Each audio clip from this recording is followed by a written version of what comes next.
3 minutes past 2 from the studios of Adaba FM. Good afternoon and welcome to today's edition of Conversation with Adaba FM.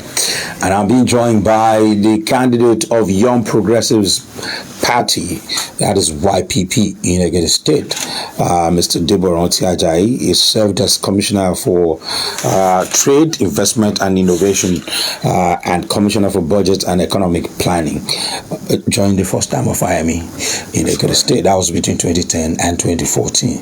You're welcome on the program. Thank you very much. Pleasure to be here. You ran in 2018. Correct. In the APC. Mm-hmm. And then you're running again 2022. Correct. Why? Why am I running again? Why are you running again? Because it didn't work out at that time. It didn't work out, yeah, but I still realize the need for proper leadership of Ekiti. I still recognize the need that Ekiti needs to have access to a leader who really cares about them, who really has what it takes to move the state forward after 26 years of its creation. So the need is still there. The development we were hoping for is yet to happen. And so really not much has changed between 2018 and 2022. You know why I ask you that question? Because, like I said, in 2018, you ran on the platform of the APC. Correct. And having served in that government, and I think you also served in the FIME government between 2018 and... No. Okay, you were not part of that government? No, I'm not part of the government. Okay, but you served during the first time. Yeah. One of what I thought that you would contest on the platform of the APC. Well, I was going to. So, but then you left the party even before the primaries in January. Yes, I did. What was the response? Well, you see, it became obvious to me that the way APC was being managed or led was not democratic. It wasn't following a process. In Ekiti or at the national level? In Ekiti, okay, let me be precise, in Ekiti. And APC is also falling out of favor with the people. So when I saw that, and my supporters were telling me that, look, if you really want our support, you have to come out of APC. You have to give us a party that we can work with, because they're not ready to vote for APC. They're not ready even to vote for PDP. So they wanted somebody fresh party, fresh leadership. And for the first time, I was forced to actually evaluate all the other parties there are. And amazingly, I was pleasantly surprised to realize that there are actually parties out there with clear ideologies. Before we get into that, when you said the APC was not being run in a democratic manner, yes, what do you mean by that? Okay, well, what I was made to expect when I consulted with leaders of the party is that the leaders were going to participate in maybe coming up with a short list of aspirants, or even ideally coming up with a consensus person.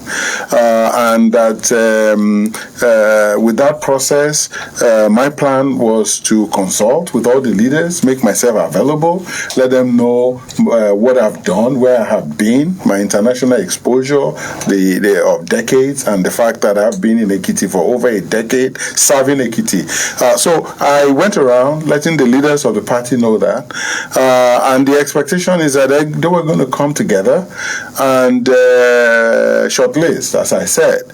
But lo and behold, that did not happen. And it was like joke when rumors started, we were in disbelief until I started seeing desperation in pushing a particular person. And it's like, wow. This was never going to Desperation on the part of who? Desperation on the part of some of the leaders to push their favorites, And it became obvious to me that it's not about Ekiti anymore. It's about individual interests, and that Ekiti will never have access to the right person. And primaries determine a lot of things. Okay, people can only vote with those who succeed in party primaries, and before then, you do many times have quality people that Ekiti people would have loved to have lead them. So those circumstances forced me to have to step out. And but what we hear from within the APC and from within government was that before some people, many of them in government started pushing there was some sort of survey that was carried out. Maybe I don't know who they surveyed really, because the aftermath also shows that if there was a survey, then they must have surveyed the wrong people.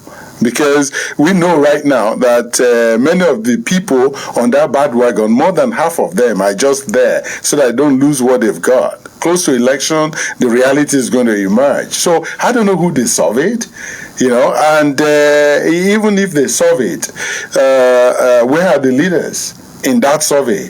Was there ever any meeting among the leaders to discuss even that survey? Not a single APC leader will tell you that they were part of any discussion of any survey, okay, before that choice was made. So please, tell that to the Marines. Nothing of such happened. So you say it was some sort of it's all living room decision. Well, in fact, even smaller than a living room. Now, you work with Fire-Me, and we've had insinuations that there are people like you who are running on the platforms of other political parties who are working for the APC. Well, and not really serious contenders. Well, actually, it's a common thing that have been said. Because Fire-Me is your friend. Well, there are friends and there are friends, okay?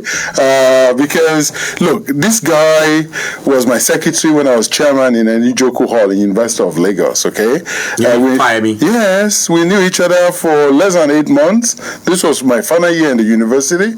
So maybe that qualifies as a friend, but he knows my antecedents. I was the first person in the history of University of Lagos to have a first class in actuarial science, a very difficult course. So he knows what I'm capable of. So when he came asking me to help contribute to the development of Ekiti, okay, came to you in Canada. No, he didn't come to me in Canada. No, I was actually visiting Nigeria at the time. Okay.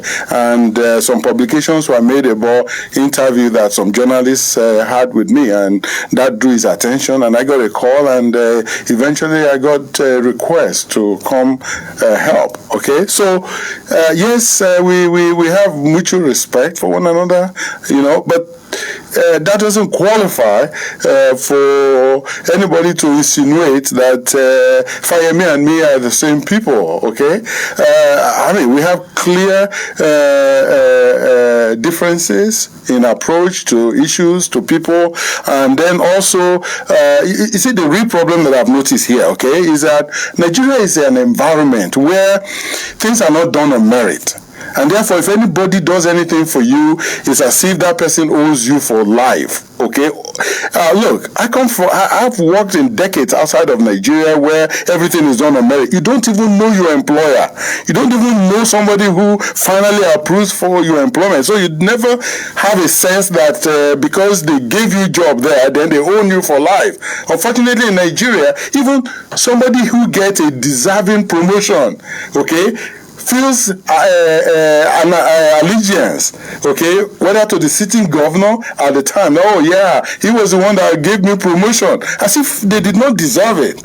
So because I served under somebody, and then everybody start thinking that because I serve under that person, I cannot be my own person. Look, you don't use somebody like me, okay, to stand in for you, because many times over, okay, I could be the best governor that Ekiti has ever had. So you don't use somebody like me. You use somebody who is inferior to you. You use somebody who is not a threat to you.